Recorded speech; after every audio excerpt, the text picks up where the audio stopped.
sur Cocotte TV pour une nouvelle vidéo de présentation. Aujourd'hui un produit très spécial pour nous et c'est allemand pour Fantex, un kit all-in-one, le premier de la marque. Et pourquoi on est content?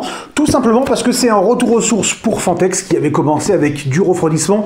On pense notamment à certains Dual Tower avec des couleurs, c'était super sympa, puis ils ont arrêté, ils ont fait de bons boîtiers entre temps, et là d'avoir un peu de refroidissement, on est content. Bref, le produit le voici, la série se nomme Glacier One, nous avons reçu la version 240 MP qui s'affiche à 125 €, donc du 240 mm, MP pour les ventilateurs MP, il n'y a pas d'éclairage RGB, par contre comme on peut le voir sur la boîte, il y a un petit éclairage RGB sur le top, mais on reviendra dessus un tout petit peu plus tard. On voit aussi qu'il y a le petit logo Azetec, alors ça on le voit pas souvent sur la boîte, c'est pas caché, c'est la dernière génération de système Azetec, et le produit, hop, le voici, les ventilateurs sont déjà en place, nous avons le système de fixation AMD, le test a été fait, on peut le dire, les performances sont plutôt intéressantes, sont même très intéressantes. Et comme on peut le constater, photo non contractuelle, c'est moche, oui, c'est même très très moche, mais on s'en fiche parce que il y a un petit accessoire que nous avons mis sur le de côté.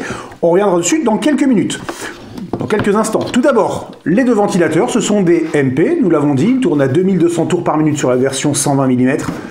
Autant le dire, ça souffle quand même fort, ça fait un peu de bruit, mais ça se tient par rapport à la concurrence qui est sur ce segment de vitesse. Et le point qui est intéressant, c'est que les ventilateurs, voilà, ils peuvent être chaînés. Nous avons un câble court avec un connecteur mâle, un connecteur femelle. On peut brancher, si jamais c'est en haut dans un boîtier et que nous avons sur la carte mère un connecteur, on peut toujours le brancher directement dessus, c'est plutôt sympa. Et si besoin, nous avons bien entendu une rallonge dans le bundle. Ensuite, puisqu'on parle de bundle, on le voit, nous avons ici un petit accessoire, alors j'en ai mis un autre de côté. Le voici, c'est un petit clip, on le met dessus.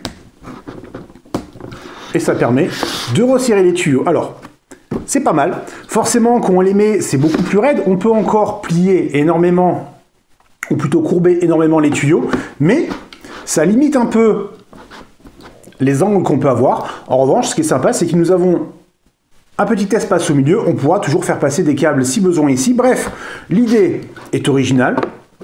On peut faire partir les câbles des ventilateurs, les faire suivre ici et arriver directement sur la pompe. C'est plutôt pas mal. Il y en a 3, on n'est pas obligé de les mettre. On a essayé avec, on a essayé sans. Il faut bien le reconnaître, avec, c'est quand même plus sympa en termes de design. Et nous allons bien entendu, hop, alors on va en enlever un, revenir à la pompe. Pourquoi elle est moche? Tout simplement, nous avons deux systèmes magnétiques ici, deux petits aimants, qui vont permettre de maintenir le top que voici. Et en fait, tout simplement, on l'enlève, on le remet, c'est pour accéder au système de fixation. Donc c'est très bien vu. Les aimants, hop, on met en place comme, on va y arriver, comme ceci. On voit, ça tient plutôt bien. Néanmoins, forcément, on va être réduit dans les déplacements, dans les angles, l'inclinaison des tuyaux. Bon, c'est pas très grave, mais c'est à prendre en compte. On fait l'installation, on met un peu les tuyaux de côté, on veut mettre le top. Bon, ben ça passe pas, donc on reprend quelques minutes, quelques secondes, histoire de mettre les tuyaux autrement. Dessus, nous avons un éclairage RGB sur les côtés, ainsi qu'au milieu avec un petit panneau en verre trempé qui cache un effet miroir infini. Alors c'est vraiment discret. On va même le dire, c'est rare qu'on le dise, c'est peut-être même trop discret.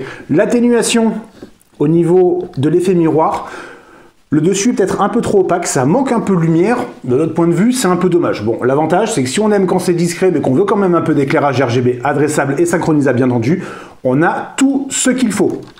Dessus, nous avons un câble avec deux connecteurs pour le RGB. On le voit, c'est du connecteur propriétaire avec un petit système de fixation qu'on se rassure. Dans le bundle, il y a tout ce qu'il faut pour brancher à une carte mère, sauf certains modèles Gigabyte où il n'y a que 3 connecteurs qui sont accolés. Les performances, on l'a dit, c'est plutôt intéressant, c'est même très intéressant. Le test sur Cocotte Land. Et en attendant, je vous souhaite à tous une bonne journée.